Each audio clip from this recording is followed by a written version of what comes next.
Think about what diseases are some of the most prevalent in today's society: heart disease, diabetes, high blood pressure, and metabolic syndrome. All of these diseases are directly related to obesity due to the inactive, sedentary lifestyles that plague Americans today. Our lives are dominated by wondrous technologies that exist to make our lives easier.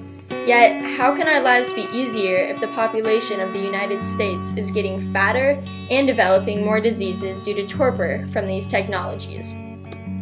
Most individuals who know they are heavy desire to lose weight and change their lives, but are met with defeat when they attempt to implement these desires into their everyday routines.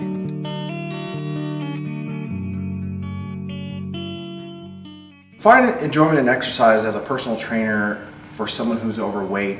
I typically try to get some background information about them, try to find some things that they enjoy, and try to build a program around that. You know, if they like being outdoors, maybe incorporating some hiking or walking, or maybe even depending on how they, let's just say, using here as an example, they live close to campus, maybe I start them like, what do you think about walking to school every other day, or picking a couple days when you have a lighter load as your day to just walk and you could be outside, and they're just, so the thing is kind of to try to appeal to something that they like and then build the program based on that.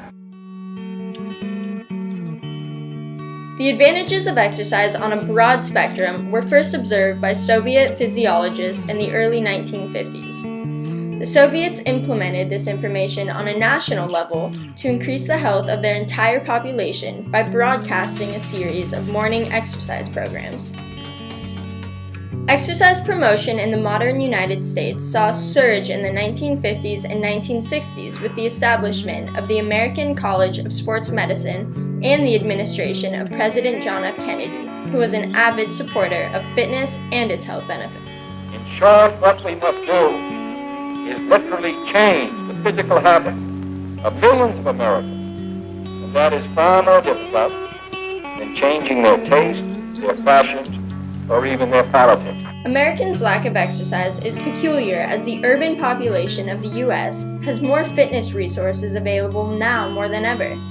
In San Luis Obispo alone, there are 9 different public facilities with exercise equipment available.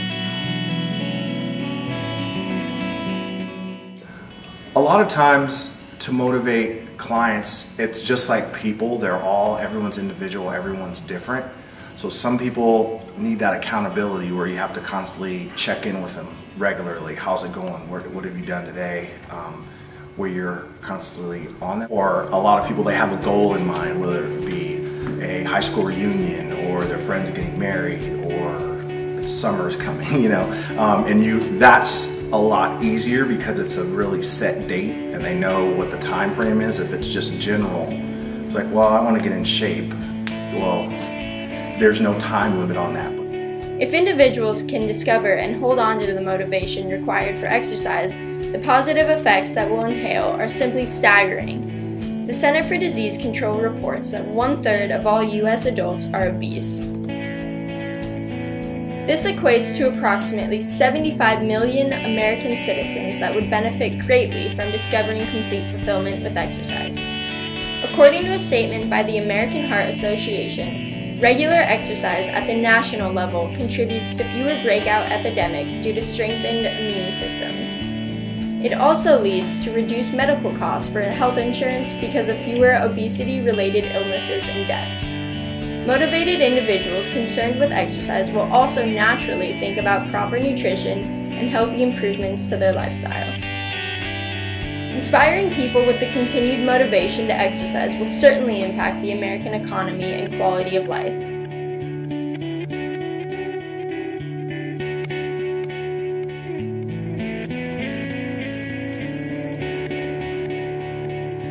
In today's society, most jobs, tasks, and errands are more easily completed with automobiles and public transportation, thus leaving it completely up to an individual to exercise and become active solely out of their own efforts. However, many are faced with valid challenges that include displeasure of working out, having minimal leisure time, being unfamiliar with how to work out or lacking workout equipment, and facing social discomfort. I find the big thing is scheduling, and it's that whole like, if you fail to plan, you plan to fail kind of attitude where, first you might get sick and then you fall behind in other things in life and you start focusing on that, and then slowly your workout regime kind of takes a back seat, and the next thing you know, you haven't been there in a month and a half, 2 months. You really have to put it as a part of their day or part of their week, or it just kind of gets bumped out.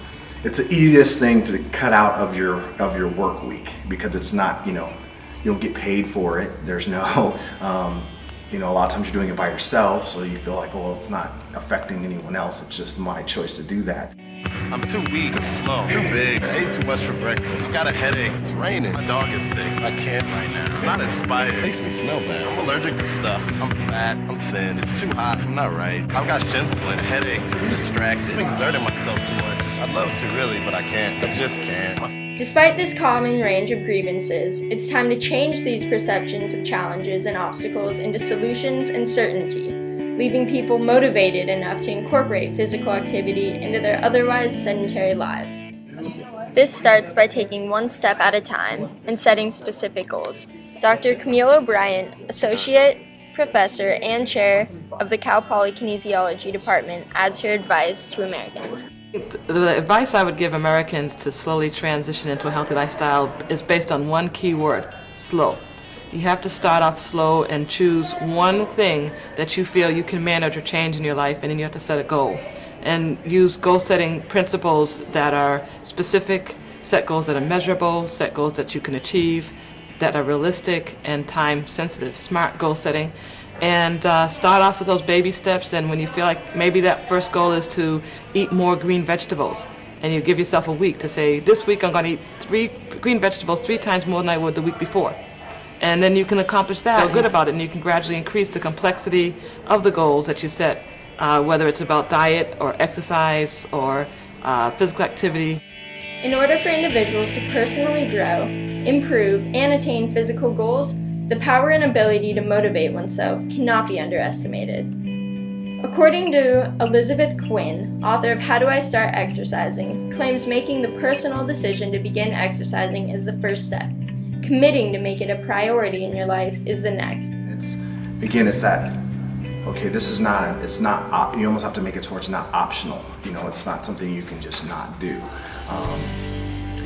Most people wouldn't just go not shower. It's like that's a part, it has to be like that much a part of your life to kind of make it a routine, something you regularly do.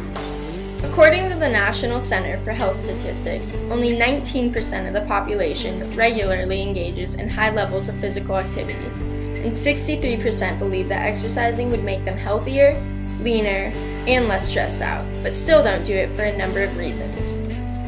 Truth of it is, studies keep proving all the benefits of exercise, both on a preventative and treatable level.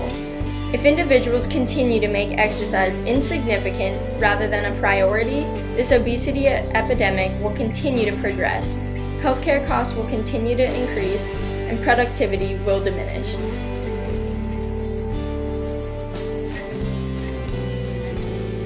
Individuals who lose track of goals, lack motivation, or are just beginning an exercise program need to get involved with structured group activities or consider working with a personal trainer. Exhale, hold that position, watch your posture. Good. Couple more. Draw that abdomen in. Working with others ramps up competition, focus, and fun, leading to a successful exercise regimen and healthy individual. Enjoyment of exercise is a mediator of how often an individual will participate in some sort of activity. For individuals to maintain a regular exercise routine and gain the health and physical results they desire, a fun, effective, and structured regimen must be practiced. It's time to get fit, see results, and have fun.